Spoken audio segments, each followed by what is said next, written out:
Good morning. आज से मैं आप लोगों को भारतीय संविधान के बारे में पढ़ाऊंगा और आज का पहला टॉपिक है भारतीय संविधान की ऐतिहासिक पृष्ठभूमि। भारतीय संविधान की ऐतिहासिक पृष्ठभूमि। तो सबसे पहले हम लोग देखते हैं कि 1600 ईस्वी में British east India company Bharat में आती है और महारानी एलिजाबेथ प्रथम के चार्टर एक्ट के द्वारा वह भारत में व्यापार करने आती है और 15 वर्षों के लिए इस चार्टर एक्ट के माध्यम से वह आई थी। फिर हम लोग देखते हैं कि 1757 में प्लासी का युद्ध होता है। अच्छा, उसके पहले ब्रिटिश ईस्ट इंडिया कंपनी केवल जो है वो व्यापार करने के उद्देश्य, लेकिन 1757 में प्लासी का युद्ध जीतती है, जिसके बाद उसका बंगाल में कब्जा होता है और उसके बाद 1764 में बक्सर का युद्ध और फिर जो है 1765 ईस्वी में, जिसे इलाहाबाद की संधि के नाम से भी जाना जाता है, बंगाल की दीवानी और राजस्व संबंधी उसको अधिकार प्राप्त हो जाता है और वह जो है बंगाल, बिहार और उड़ीसा तीनों क्षेत्रों पर उसका जो है राजस्व वसूलने का काम शुरू हो जाता है और वहां से ब्रिटिश ईस्ट इंडिया कंपनी एक क्षेत्रीय शक्ति के रूप में उभरना शुरू हो जाती है और यह प्रक्रिया चलती रहती है और फिर जो है 1857 की जब क्रांति होती है तब तक ब्रिटिश ईस्ट इंडिया कंपनी का शासन भारत में चलता रहता है। 1858 में ब्रिटिश क्राउन का शासन भारत में शुरू हो जाता है, अर्थात ब्रिटिश क्राउन के डायरेक्ट हाथों में भारत का शासन पहुंच जाता है और वहां से ब्रिटेन का शासन डायरेक्ट शुरू हो जाता है। और हम लोग देखते हैं कि सबसे पहले भारत में जो है संविधान की बात अगर किसी ने किया था तो मानवेंद्र नाथ राय ने किया था और फिर उसके बाद जो है यह 1934 में मानवेंद्र नाथ राय ने आवाज उठाई थी। फिर 1935 में कांग्रेस ने इसको एक आदेश के तहत प्रस्ताव पारित किया था कि एक संविधान होना चाहिए। फिर 1940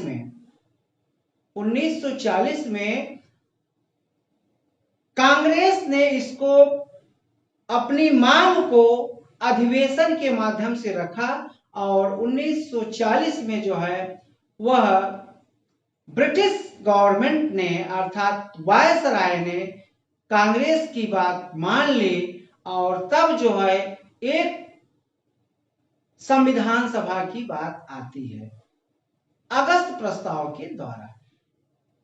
फिलहाल वहां पर मुस्लिम लीग इसका विरोध कर देती है और फिर 1946 से जो है में संविधान सभा गठित होती है और 26 जनवरी 1950 को हमारा संविधान लागू होता है। तो सबसे पहले हम इस ऐतिहासिक पृष्ठभूमि में 1773 का रेगुलेटिंग एक्ट देखते हैं। तो रेगुलेटिंग एक्ट 1773 से 1773 से 1858, ये जो है हमारा 1858 यहां तक जो है हम लोग इसको ऐतिहासिक पृष्ठभूमि के रूप में देखते हैं। तो सबसे पहले 1773 का रेगुलेटिंग एक्ट जो है रेगुलेटिंग एक्ट, यहां पर हम लिख देते हैं रेगुलेटिंग एक्ट।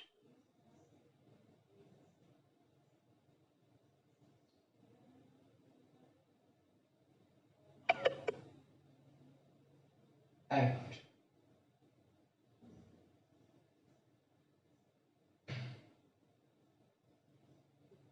तो यह है रेगुलेटिंग एक्ट 1773।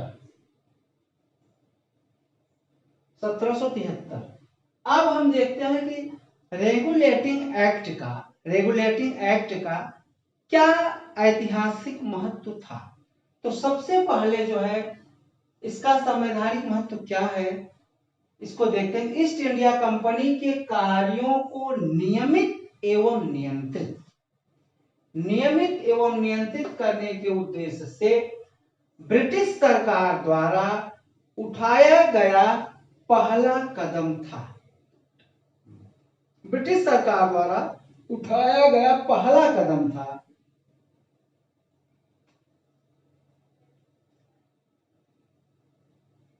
फिर उसके बाद दूसरा कदम है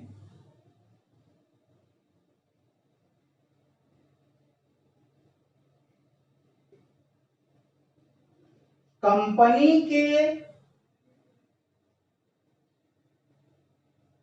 राजनैतिक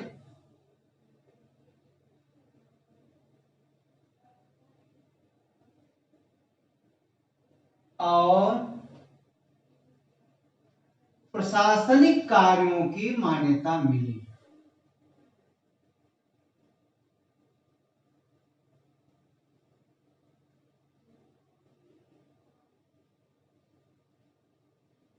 कार्यों की मान्यता मिली।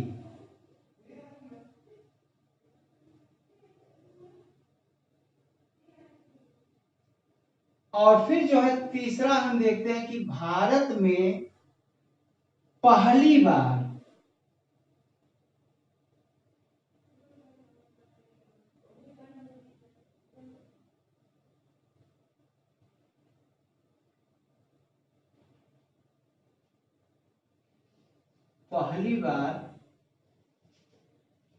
केंद्रीकृत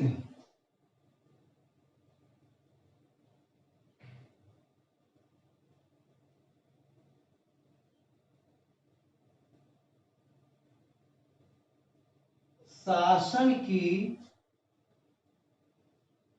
शुरुआत होती है।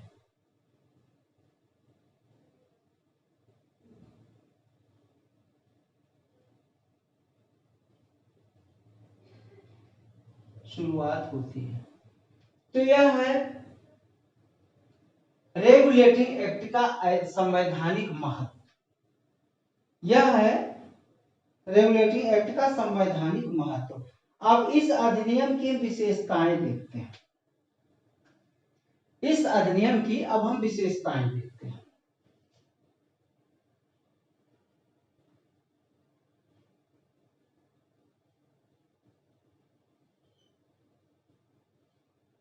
तो पहली विशेषता थी कि बंगाल के गवर्नर को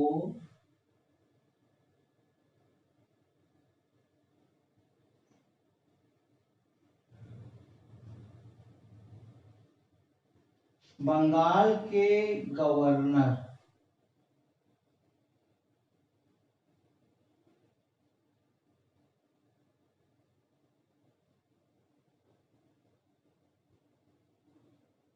बंगाल के गवर्नर को गवर्नर जनरल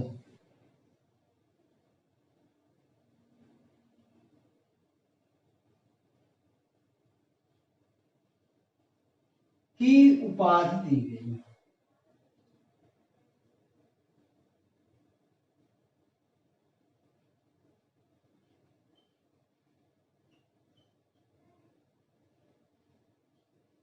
बंगाल के गवर्नर को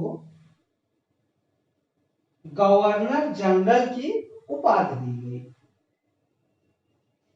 और वारेन हेस्टिंग्स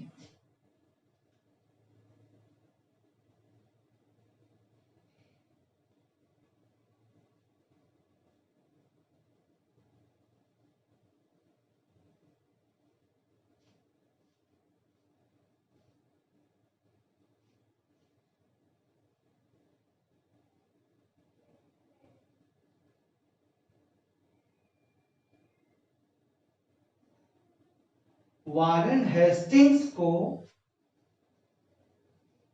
बंगाल का गवर्नर जनरल नियुक्त किया गया। वारेन हेस्टिंग्स को बंगाल का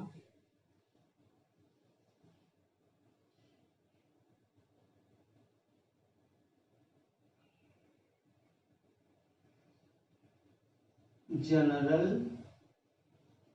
बनाया गया।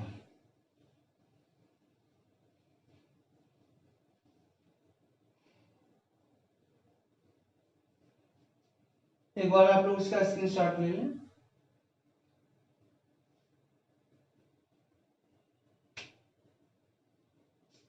बंगाल का गवर्नर जनरल बनाया गया। फिर जो है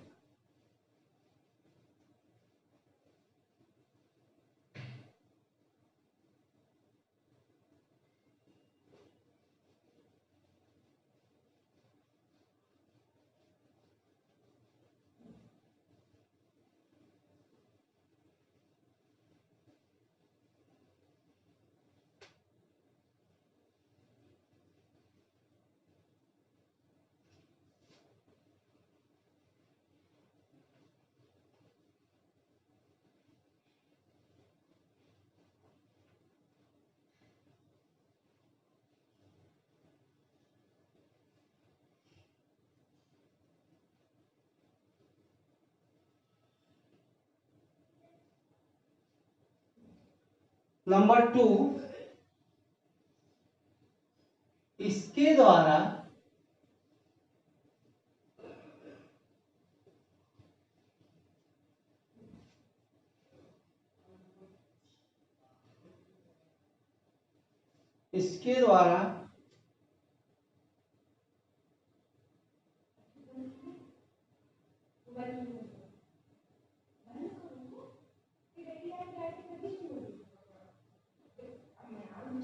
बंबई गवर्नर और मद्रास गवर्नर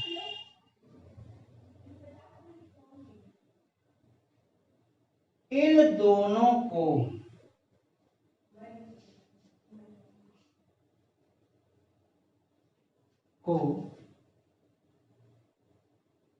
इसके अधीन कर दिया गया।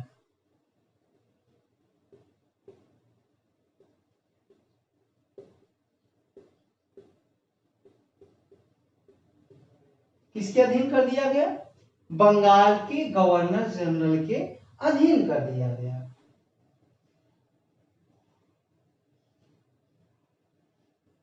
और 1700 तीसरी विशेषता क्या है? तीसरी विशेषता है कि 1774 में रेगुलेटिंग एक्ट के तहत सुप्रीम कोर्ट या सर्वोच्च न्यायालय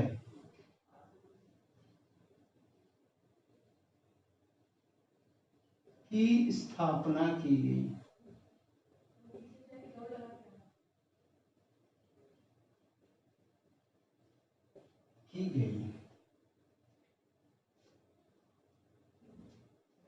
और जिसमें एक मुख्य न्यायाधीश,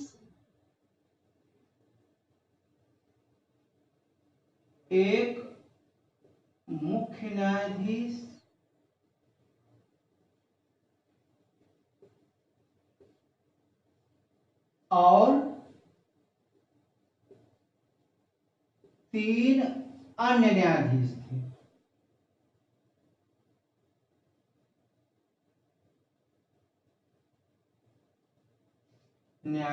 थे।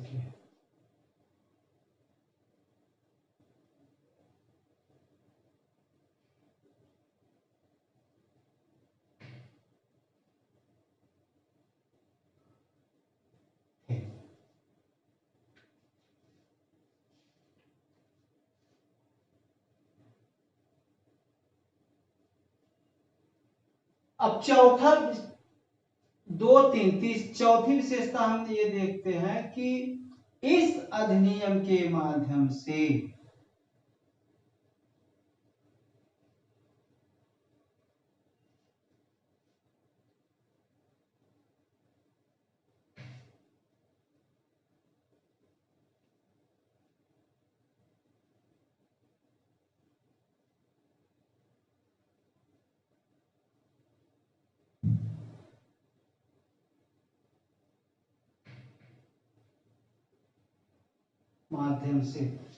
कंपनी के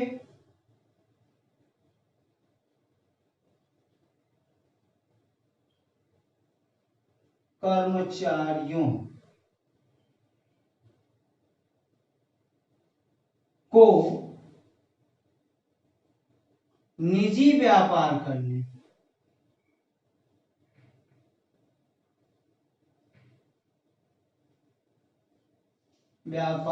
करने पर प्रतिबंध लगा दिया गया।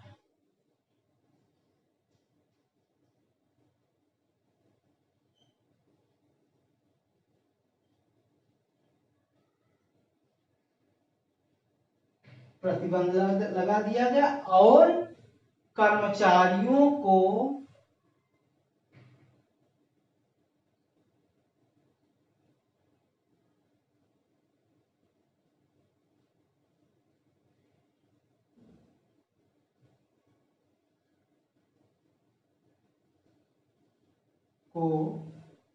उपहार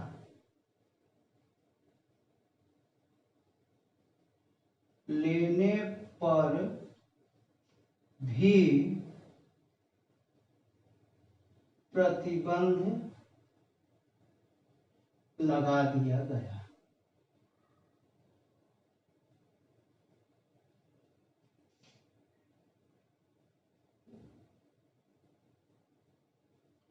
कर्मचारियों को प्रतिबंध लगा दिया गया और कोर्ट ऑफ डायरेक्टर्स, पांचवा क्या है, कोर्ट ऑफ डायरेक्टर्स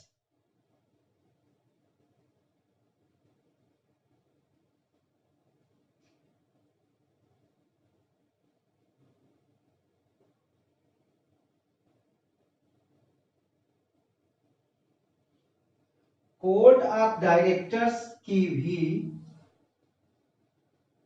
स्थापना की गई।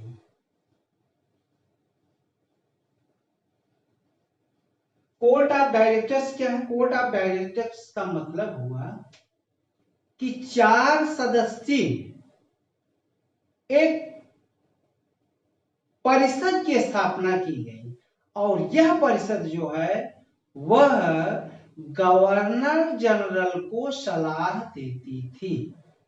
तो हम सबसे पहले देखते हैं कि जो बंगाल का गवर्नर था उसको बंगाल का गवर्नर जनरल बना दिया गया। उसको क्या किया गया? बंगाल का गवर्नर जनरल बना दिया गया और मुंबई प्रेसिडेंसी और मद्रास प्रेसिडेंसी को भी बंगाल के गवर्नर जनरल के अधीन कर दिया गया। अब जो है बंगाल मद्रास प्रेसिडेंसी का गवर्नर और बॉम्बे प्रेसिडेंसी का गवर्नर जो है वह न तो किसी से युद्ध कर सकता था और न समझौता कर सकता था बगैर बंगाल के गवर्नर जनरल की अनुमति के बगैर। इसका मतलब इसकी अनुमति लेना जरूरी था। और 1774 में कलकत्ता में एक सर्वोच्च न्यायालय की स्थापना की गई और मैंने बताया कि 4 सदस्यीय एक टीम का भी गठन कर दिया गया जो एक कार्यकारी परिषद थी और यह कार्यकारी परिषद जो है वो जो बंगाल का गवर्नर जनरल था उसको जो है अपना सलाह प्रदान करती थी। यह है रेगुलेटिंग की विशेषताएं। अब कल हम इस पाठ में देखेंगे 1784 का क्विट इंडिया एक्ट। आज इतना है। बहुत बहुत धन्यवाद आप लोगों का। जय हिंद।